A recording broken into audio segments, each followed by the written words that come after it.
I begged her for an ounce of her strength so that I could put one foot in front of the other. Tonight on 2020, an unbreakable bond between mother and daughter, but someone came between them. He's like, Mom's dead, and he just kept repeating, Mom's dead, Mom's dead. I ran downstairs and was hysterical and started vomiting. She was found laying right here. And I said, well, you can go right over there because that's the person that killed my mom. But just who was she pointing at? This is a delicate question, whether somebody that she was having an affair with could have had her killed. He started thinking about ways to engage his exit strategy. To get rid of her. To get rid of her. Hold on, he's coming out. Tonight, a daughter's discovery of family secrets and scandals leading to a dramatic showdown. Drop the gun! Drop the gun! Behind the scenes, Kim was nonstop digging for answers, getting proof. Now, a new courtroom development as we take you inside her obsessed 6-year crusade to catch the killer. What kind of crimes? You're talking murder. 2020 tonight going into a dangerous underworld no one could have imagined. Drugs and a lot of money, inevitably a murder of April Kaufman. Before this hour is over, there will be another shocking death. But is that the end of the story? This is my life, and I feel like this is the worst made-for-TV movie on the planet. Good evening, I'm Amy Robach. And I'm David Muir, and this is 2020. And here tonight, Deborah Roberts. WIBG, it's the talk of South Jersey. Driving the corridor between Atlantic City and Philadelphia weekdays between the hours of 2 and 4, you may have heard this voice on WIBG FM. If you don't vote, I will find out. I'm going to your house. I'm dragging you outside. That's the no-nonsense April Kaufman, a peppery, provocative radio host. I love being here to bring you the truth. As unvarnished, as unpretty, unbuttered on the biscuit it is. Tackling topics from politics, caring for U.S. vets. Homelessness is a big issue in our country right now for our veterans. Listeners couldn't get enough of the Jersey girl with the platinum hair, big smile, and high wattage personality. She was like a whirlwind. Like, she would come in and she would make a lasting impression on everyone. In her upscale town of Linwood, New Jersey, not far from the boardwalk, April and husband Dr. Jim Kaufman, a prominent endocrinologist, are the community's consummate power couple. The two of them were well known individually as well as together. They really wanted to be involved in the community, but they also like to have some fun. Every day, the doctor and Mrs. Kaufman had a familiar routine. Jim heading to his medical practice before sunrise, and then a standing phone call with April at 8:30 a.m. But on Thursday, May 10th, 2012, that call to April goes unanswered. And after several failed attempts, Dr. Kaufman sends over his handyman to their home on Woodstock Drive, where he discovers a horror. 911, where's your emergency? Yes, I have my bosses down. She's lying on the floor in her bedroom and she's not answering. Okay, where are you, sir? 2 Woodstock Drive, Linwood. Okay, hold on, I'm transferring you. 47-year-old April Kaufman found dead on the floor of her bedroom. With the family handyman on with 911, Jim calls Linwood police. This is Dr. Kaufman. I just got called by my house person that my wife is face down on the floor. My partner's sending out the ambulance as we speak. Okay. Okay. I'm getting there as fast as I can. Detective James Scopa took me inside the home where the wealthy socialite who once lived larger than life was discovered dead, shot multiple times. She was found laying right here. Face down. Face down. As the media got there and they started to realize who it was, that's when they knew, okay, this is really a story. It was chaos. As the steady whir of helicopter blades begins swarming the sky, Jim Kaufman makes another phone call, this one to stepdaughter Kim Pack. I answer the phone and I say hello, and he's like, Kimberly? And I said yes. He's like, Mom's dead. And he just kept repeating, Mom's dead, over and over. And as I got to the front door, there was a police officer that put his hands out, and I pushed his hands away. And I go, "Where's my mom? Where's my mom? What is happening here? I need to see my mother." He said, "We think this is a potential homicide." No one could imagine who would have shot April Kaufman. Beautiful, blonde, glamorous, and she was fun. No one had any idea what was going on behind those closed doors.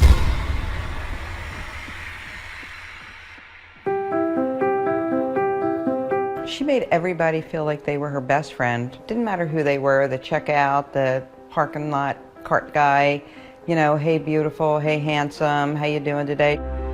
Friends Peg O'Boyle and Lee Darby knew April since she was a teenager and knew her well enough to know that her outward glow masked an inner pain. She had a really rough childhood. When April was 11, her mother gave her brothers and sister up for adoption, and April was raised by her grandmother, and her brothers and sister were put into foster care. You know, I think she had her thirst for being, you know, feeling loved. She just wanted to be loved. She would discover unconditional love at 17 when she gave birth to Kim with her first husband. She was an incredible mom. She seemed to just instinctively know what to do. She always spoke to Kimberly like a little adult, and we used to call her Agnes, Agnes Beeswax, because she was this little old soul. April just wanted the best for her and gave her the best that she possibly could. You know, she worked hard. April dropped out of school when she became pregnant, but she got her GED. She clawed her way back. She opened a salon, a catering business, a cafe, a charity worker. But while April worked hard, she played hard too. She liked motorcycles and fast cars? She did. When she got her first motorcycle, she said, "I'll give you $300 to get on the back of my motorcycle." And I was like, "No way." My feet are on the ground, and she would be like, "All right, $500. And I'm like, "No, I'm not getting on the back of your motorcycle." Just the need for speed, and wasn't afraid. After 2 failed marriages, she meets Dr. Jim Kaufman. Friends and family say the wild child finally had found her match. He drives a Harley, he's smoking cigars, he's a Green Beret in the military, a doctor. In fact, this caricature sketched for Jim's 60th birthday seems to sum up the couple's life. There's April, the buxom Jersey girl, overshadowed by her larger-than-life new husband, who's prominently depicted with a gun, big cigar, and something else, military tattoos. Conditions. There were 2 rules to this interview. 1, you can never ask my mother about this, anything pertaining to this interview. And 2, you have to destroy the tape when you're finished. That's a little mysterious. Yeah, but you know, I just thought out of respect, this is what he's asking. He talks about how motivated to mount a campaign, using her radio voice to demand quality health care for veterans. This was such a big issue that affected our veterans and our state, our country. So I will thank my husband for a lot of the things that I've learned over the years. April felt that veterans should be treated like rock stars. So how did this fierce and loved advocate for casualties of war become a casualty herself? Kim has an idea and approaches investigators with a shocking declaration. as I made my way out into the cul-de-sac, I look up in the air and there's all these news choppers flying up above. And I said, well, you can go right over there because that's the person that killed my mom. Stay with us.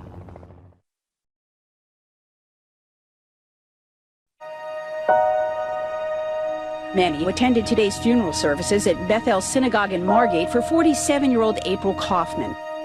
Mother's Day 2012, the town of Linwood, New Jersey turns out for one of its own, complete with a cortege of veterans leading their champion, April Kaufman, to her final resting place.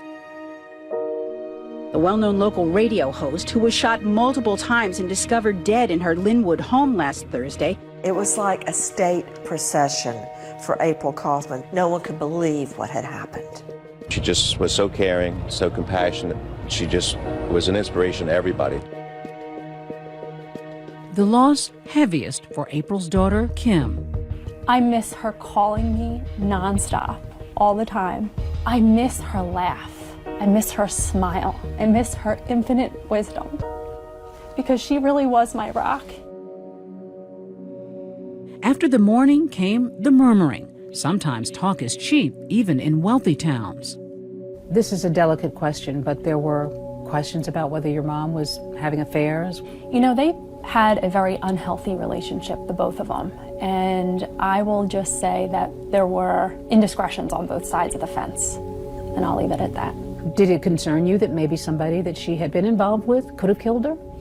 No, but I certainly provided those people's names to the police, and I allowed them to do their due diligence. While the community is in shock and awash in rumor and innuendo, listen to this, April's final radio broadcast, where she sounds like a woman who thinks her days are numbered. And my bottom line is, if nothing else, of my legacy of leaving, a really beautiful daughter and 2 grandchildren on this planet, I really hope to God that people, hey, I could get a flyover at my funeral now. You listen back to that and you think, did she have a premonition? It's kind of like she was trying to tell us something, I believe. In those early days after her mom's death, there's one thing gnawing at Kim. One person she's curiously not getting consolation from? Her stepdad, Dr. Jim Kaufman. Dr. James Kaufman was a very well-respected and well-regarded member of this community. But to Kim, stepfather Jim was a very different person. He was very cold to me, always kept me at an arm's length. Literally. Just look at the pained body language in this video taken on Kim's wedding day.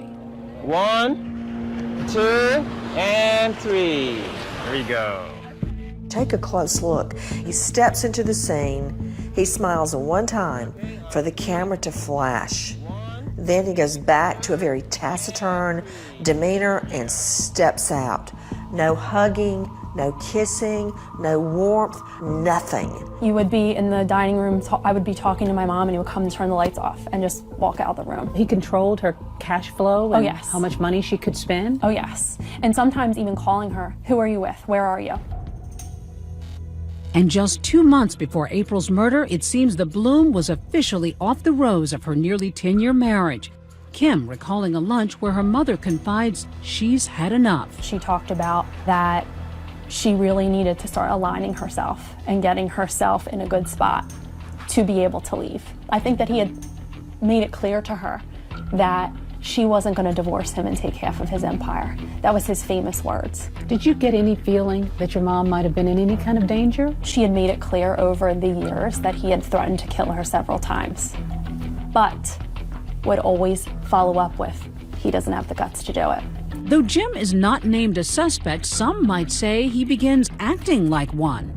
Within days of April's body being found, Jim hires a lawyer. Not only a lawyer, but the lawyer, a mob lawyer. Ed Jacobs, one of the biggest legal names in Atlantic County. He's even defended Bill Cosby in one of his sex assault accusations. He loves defending high-profile criminal cases. His walls in his office are covered with news clips of himself.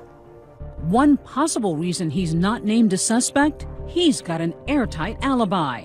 That's him entering a local convenience store around the same time his wife is being gunned down. Authorities are not releasing details, but it appears that Kaufman's shooting death was not random. I meet him in a restaurant, and he says to me, let me tell you something. I have a very good attorney, and I'd been advised to not speak to anybody about this. He's like, you might need to really start to realize that this is never going to be solved. And I said, well, I'm not going to realize that. I said, because I will never stop finding out. And I walked away, and I never spoke to him ever again. As the months drag on, Kim says the only cold shoulder icier than Jim's is the one she's getting from then Atlantic County prosecutor Jim McClain. I had several meetings with him, and he would just say it was active and open and not really say much more. Did you get the impression that he was determined to get to the bottom of this? No. Then, on the one-year anniversary of April's murder, many turn out for a candlelight vigil, including so many vets she made her cause. Noticeably absent, Dr. Jim Kaufman. he marks the milestone another way. We discovered that he was getting ready to auction off all of April's belongings and hadn't given anything to Kim. How crushing was that for you? Beyond, because the things that I asked for that belonged to my mother were family heirlooms or possibly Disney coffee mugs. With her mother and all those mementos lost, Kim tries to adjust to a new normal while raising her 2 young sons and holding down her job as a pharmaceutical sales rep. Marching through every single day, waking up with another day of hopelessness while trying to keep that glimmer of hope alive is a very tricky thing to do. Yet while life for Kim seems hopelessly on pause, for Jim Kaufman, it's full speed ahead. Just 15 months after his wife's murder, he ties the knot again. He remarries Carol Weintraub. When did that start? Now, the version we've gotten is that they started dating after April was found murdered. Now that's some romance. April's friends and family were devastated, and they felt like it was a slap in the face, but the people who support Jim Kaufman say, you know, he's a widow, and he's moving on with his life. But Dr. Kaufman's next move sets off a chain of events that pushes Kim out of limbo. He went after my mom's life insurance policy. And your reaction? No way. Because you know what? This was my only attempt to maybe be able to get some answers, and the truth maybe would start to come out.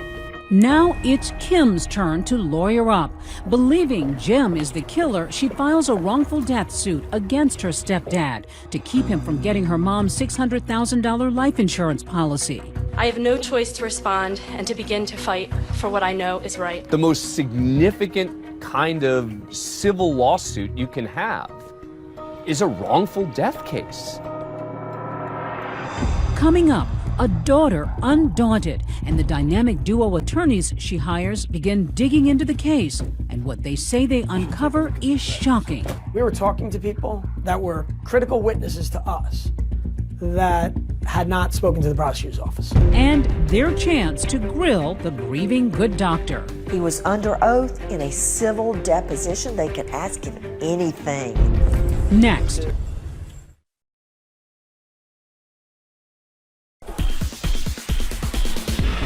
Atlantic City, legendary for its slots, signature shows, and of course, this moment. But the boom and the bust of the casino industry has made America's favorite playground a hotbed for crime, corruption, and a startling number of unsolved cases.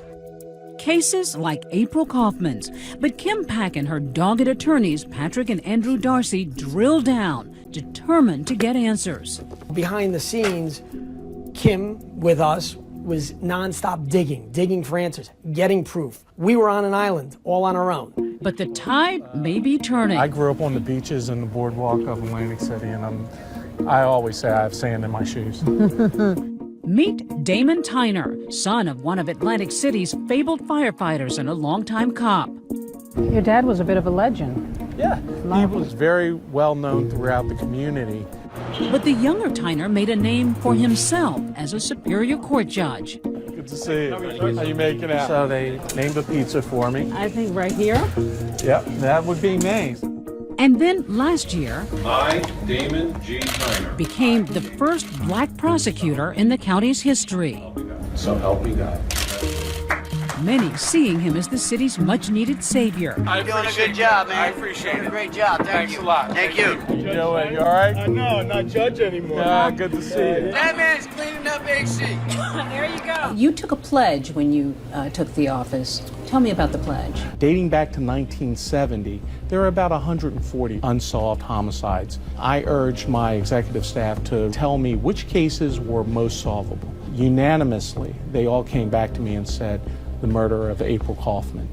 But Tyner is sworn in almost 5 years after April Kaufman's murder. 5 long years.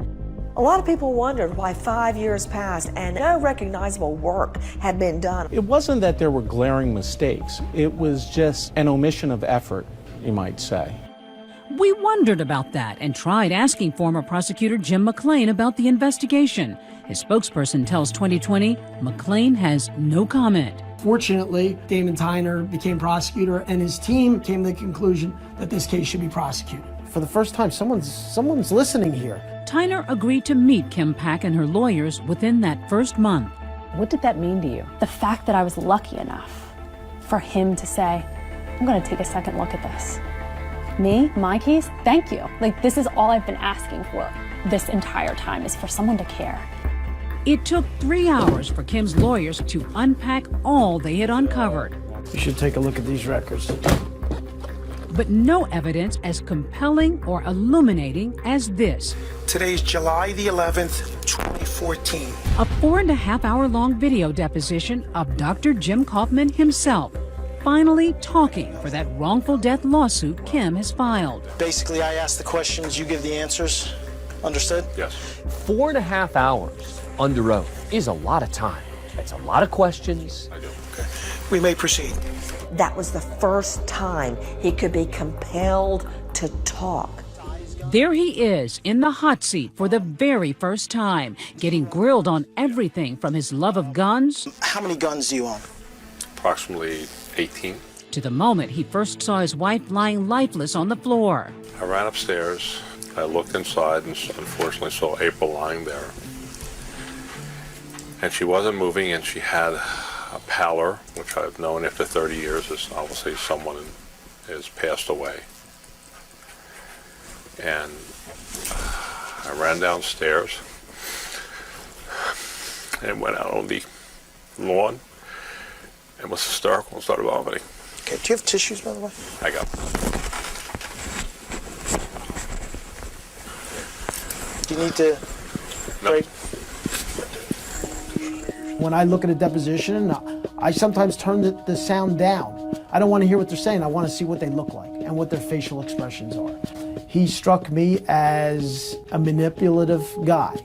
But there's a barrel-sized bombshell about to drop. The doctor's casual and stunning admission about a secret he's been keeping for years. Seems that time he spent in the Special Forces wasn't so special. Have you ever served in any branch of the military? No.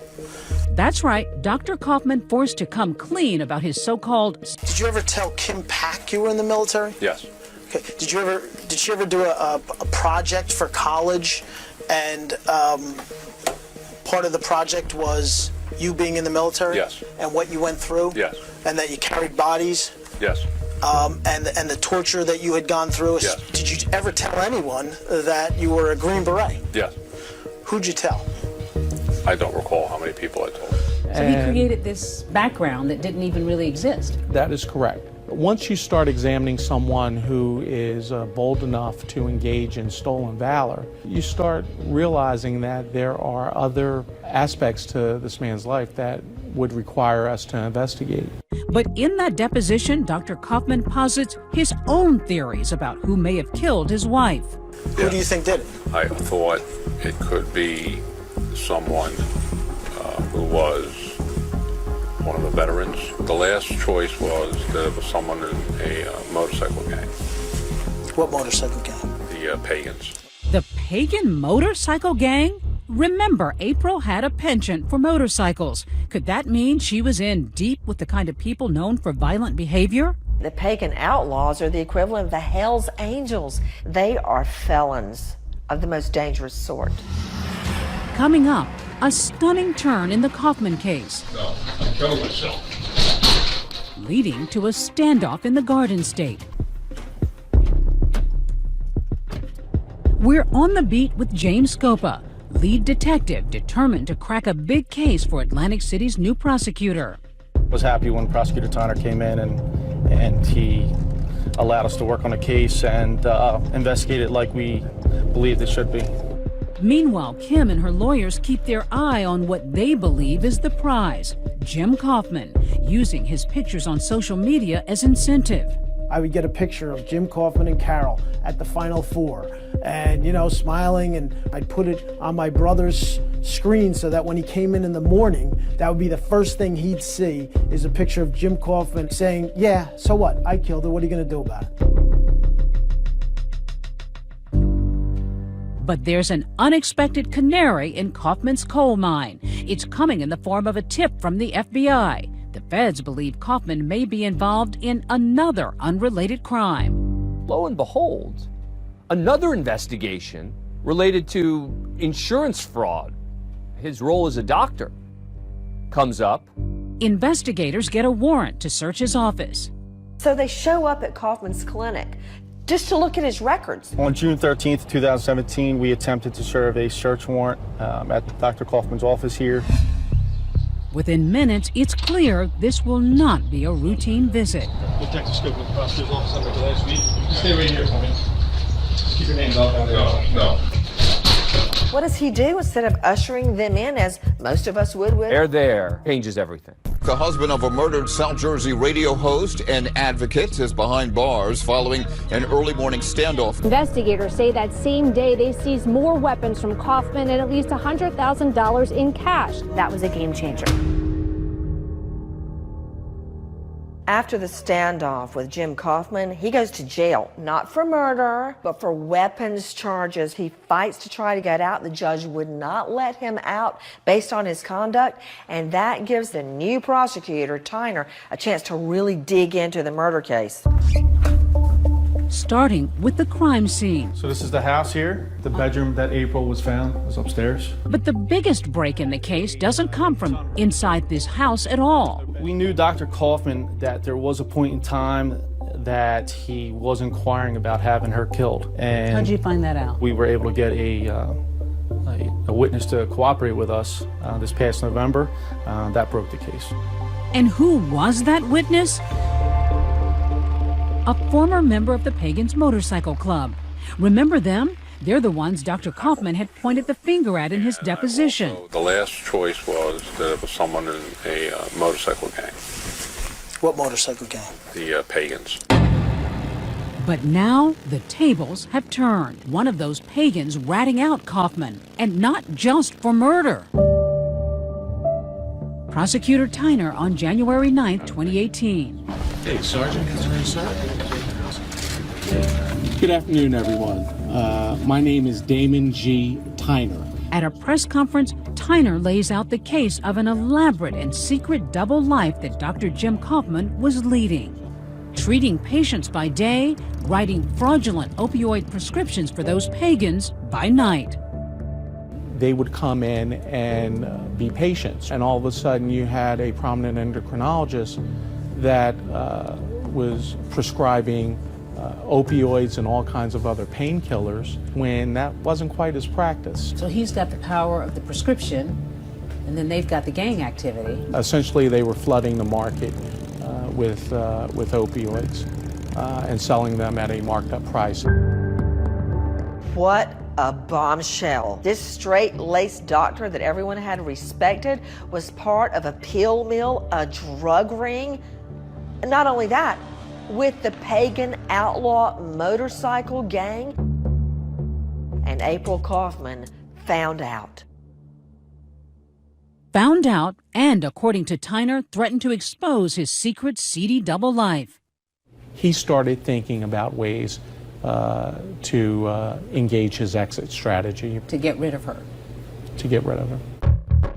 For the past 5.5 years since April Kaufman was found shot to death, there's been little movement on this case, and no arrests had been made in connection with the murder. That is, until today. An explosive breakthrough in the murder of radio host April Kaufman. Murder charges just filed against Dr. James Kaufman in a plot that police say involved members of a motorcycle gang. But wait a minute, didn't the doctor have an airtight alibi? Remember that early morning stop at a convenience store?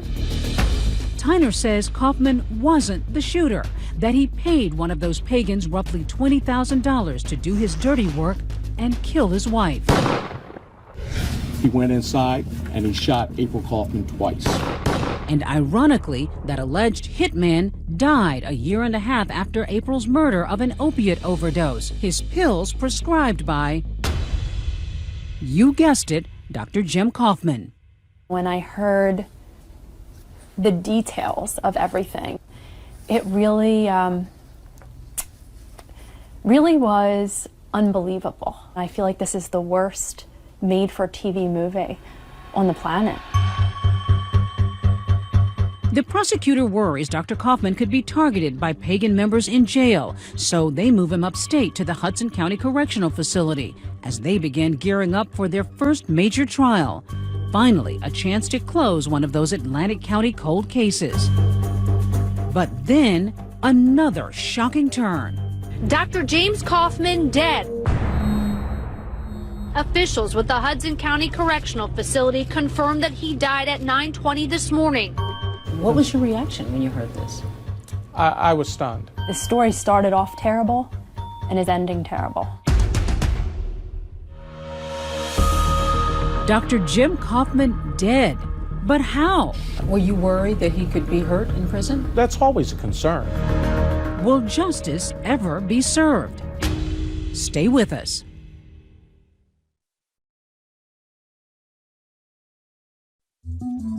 It's been a long, strange trip for Dr. Jim Kaufman, from a plush suburban cul-de-sac to the Hudson County Jail.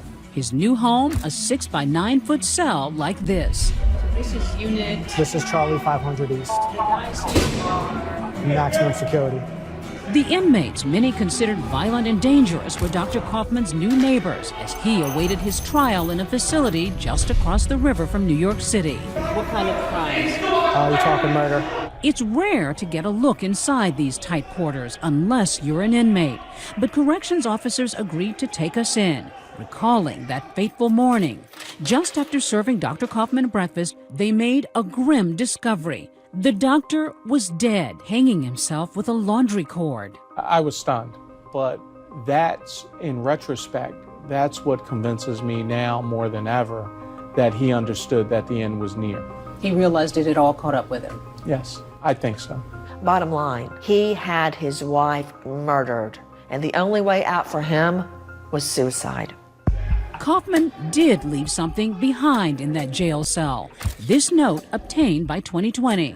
Even in that jail cell, when he killed himself, he had to write this very lengthy suicide note to be in control at the very end, to get the last word. Kaufman adamant that he didn't kill April. I cannot live like this. No matter what anybody says, did not do anything to my wife. This 6-page suicide note is bizarre. Throughout the note, he quotes Latin, including phrases that Roman gladiators would say to the emperor before they fought in the Colosseum. Really? His final words do add a surprisingly new angle to the sordid saga. April came to me and said, would I like to go to a motorcycle rally to meet some of her friends? I was slightly shocked, to say the least, that they had the colors of pagans. The most important thing that Jim Kaufman wants people to take away from this note is, I didn't kill April. She introduced me to this outlaw gang. I was prescribing pills. They then got aggressive with me. They then started threatening me. And they're the ones who killed April. Were you able to determine whether April had any involvement with either the gang or the pill mill? Our investigation at the time did not lead us to believe that she had any involvement. I believe that at some point she became aware of it. I think ultimately that's the reason why she was killed. But dead men tell no tales, at least not in court. And with both that alleged hitman and Jim Kaufman deceased, Tyner's last call for justice would rest with the case against the accused pagan ringleader, who he believes conspired with Kaufman to kill April. Just weeks ago, that case unfolded in a New Jersey courtroom, Freddie Augello on trial. It took a jury less than 2 hours to find Augello guilty of all counts in connection with the murder of April Kaufman. A painful conclusion for a grieving daughter, yet a measure of solace. Kim Pack may finally find the justice she's been seeking for years. Why do you think this case wasn't solved 6 years ago? I don't know, that's the million-dollar question. But what I do know is that I was blessed and granted the ability to have peace in my life for the first time in 6 years by a man with determination and that believed in my story. and that is Damon Tyner, and I am forever grateful to that man. Although in a tale as twisted and tragic as this, there's hardly any true closure. And that's the saddest part of this entire story. Her mom's still not coming back. And when everything's quiet and it's just Kim and she's alone and she's thinking, her best friend's gone. We were robbed, and for what? I still don't have the answer to that. For what? When we come back, one of those precious family heirlooms sold at auction has been recovered. The secret message from beyond the grave found inside, next.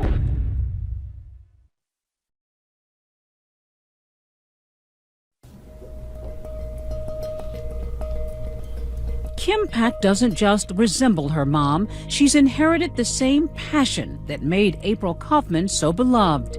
She's like a pit bull. She is. She latches on and she's not letting go until she gets what she's looking for. She's a mini April. There's been dark days, very dark days, where I just didn't know how I was going to do this. But I knew that I needed to stand up. This story needed to be told. But in that darkness, something special. Remember when Jim sold off all of April's belongings? Turns out Lee Darby and Peg O'Boyle, dubbing themselves April's Angels, swooped in. These women got together and they were on the phone calling people, raising money to be able to buy back things that belonged to my mother. So that's how you got the last remnants of your mom's things? Yes. And my mom collected these little Limoges things, and this was the first item that I touched from the auction. And inside this note, it says, "To Kimberly, from Mom. Whenever you look at this, you know you're always loved. You're so special. Best wishes for the rest of your life." And you had no idea that note was there? No, and I feel like this was meant to be. I feel like I was meant to have this. I keep this by my bed. It reminds me that my mom is with me all the time. Out in the community, other reminders. My husband and my boys got this bench dedicated for her. It's special because it's a spot that we stop and my kids will.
Bring up a memory or they will talk about her.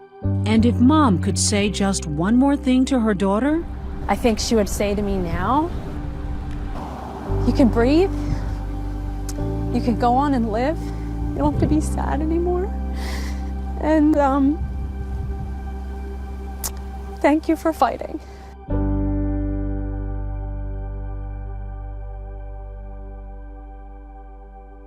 A fighter to the finish. Remember Kim Pack's civil case to get her mother's life insurance? But we can report tonight that her attorney now says that's been amicably settled with Kaufman's widow. And that is 2020 for tonight. I'm David Muir. And I'm Amy Robach. From all of us here at ABC News in 2020, good night.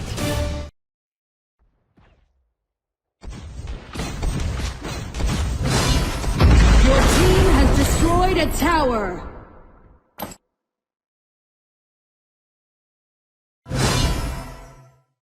Your team has destroyed a tower. An ally has been defeated. Onslaught! Your team has destroyed a tower.